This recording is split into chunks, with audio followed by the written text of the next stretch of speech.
Welcome to the March 23rd edition of Monday Motivation, PowerPoints for Successful Christian Living. We're glad you're here to join us. Today's topic is bitter or better. Bitter or better. All through life, we're going to have good times, but we're also going to face difficult times. And for many, this past couple of weeks, the past week especially, and the next few weeks, is proving to be a difficult time.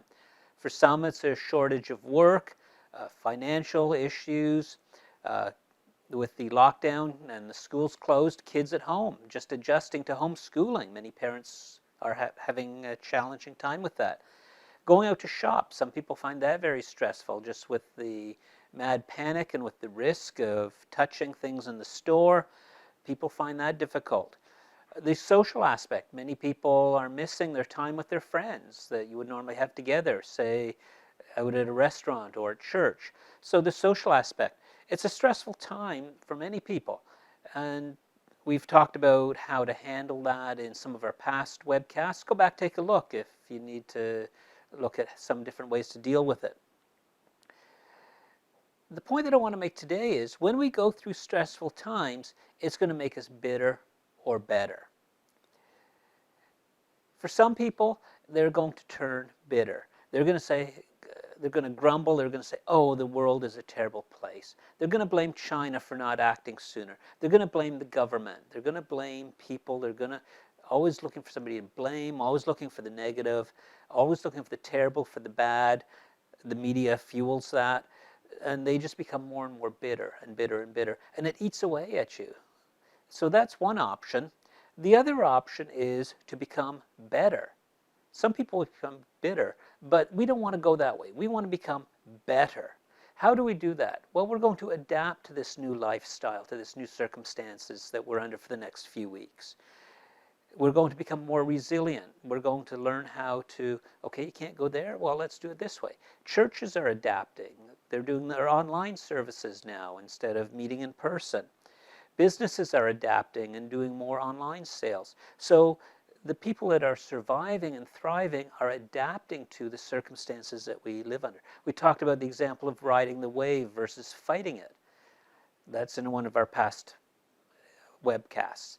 Go take a look at that. So we're going to adapt. And from this, we're going to grow from this experience.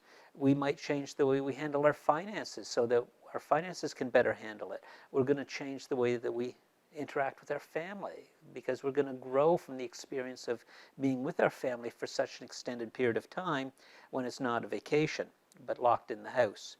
We're going to grow from learning how to do things online. We're going to grow from learning how to socialize through other methods besides face-to-face. So we're going to grow from this experience and come out the other end better. So when this is over in a month, 2 months, however long it's going to take, do you want to be bitter or do you want to be better? Take your pick. Many people who we regard as very successful in life have gone through difficult times. Steve Jobs was fired from the company he founded. Bill Gates, his first business was a failure. Benjamin Franklin was a school dropout. Jim Carrey, he was homeless for a period of time. Many great people who have a story to tell from these difficult times, they chose to use it to mold them so that they would become better instead of bitter. The people who became bitter, well, they're just gone. You don't hear of them. Nothing ever became of them. But the people who became better, those are the people who grew from the experience. The other thing difficult times will do is they will move us closer to God or they will move us away from God.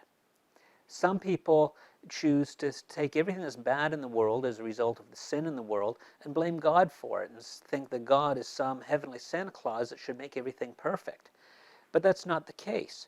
So with a hardened heart and a misunderstanding and a lack of a desire to get to know how God works, they just blame Him, and it's an excuse to drive them further away from God. We don't want to be like that. And even sometimes as a Christian, even though I desire to get closer to God, in the back of my mind I'm thinking, God, you shouldn't have allowed that to happen. I'm questioning.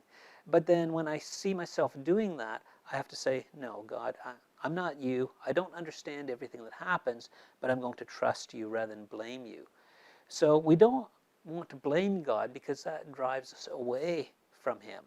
Instead, we want to use these difficult times to drive us closer to God. And as we go through these difficult times, it will exercise our faith. Just like if I say I'm strong, that's fine.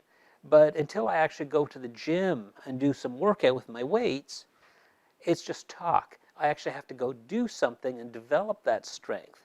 It's the same with our faith, our trust in God. I can say I trust God. I can say I have faith, and it's easy to talk about, but until I'm actually in a situation where I have to exercise that faith and that trust, it's only talk.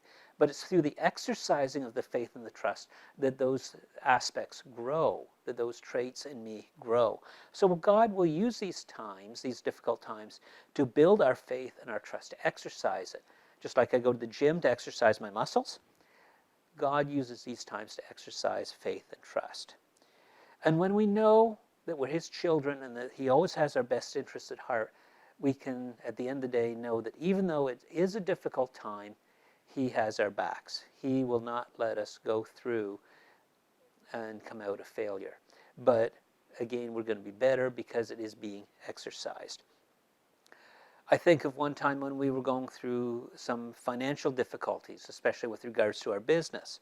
And it was over a prolonged period of time, a year, a couple of years, where we were going through some very difficult financial times and had to make some very difficult decisions. And in those times, many times I cried out to God, why?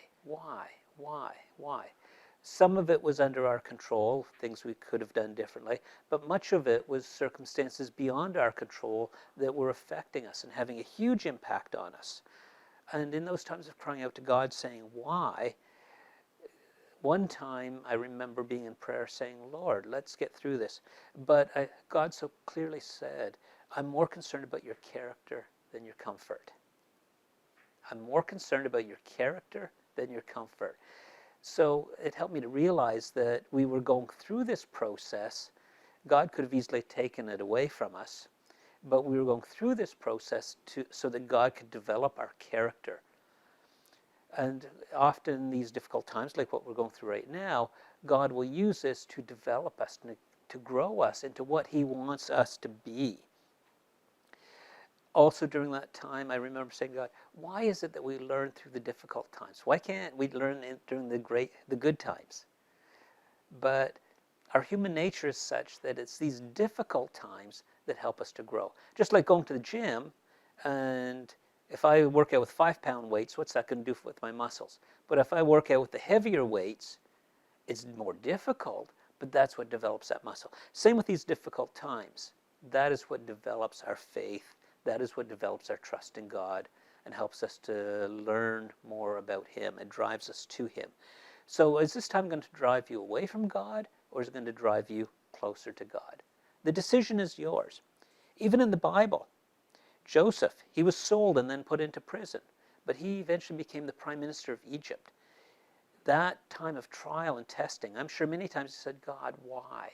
You gave me a dream. You gave me a promise. Why am I rotting here in prison? But it was a process that he went through to get to the position where God wanted to put him. Jesus was called out for a 40-day fast in the desert. 40 days, no food, in a desert.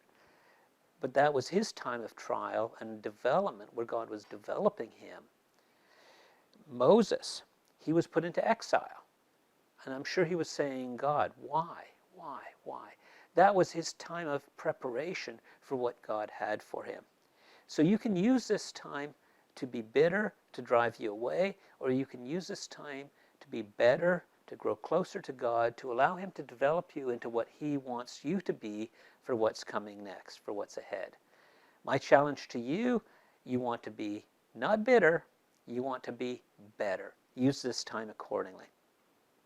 Thank you for joining us on this Monday Motivation. We'd like to see you next week. If you've enjoyed this video, make sure you subscribe to our channel. Click on the like button, like the video, it helps us out. Our website, monday-motivation.ca. You can join our mailing list. You can look at past editions. Have a great week. Adapt to these challenging times. We talked about the surfing analogy. Ride the wave. We'll see you next week on Monday Motivation. Have a great week.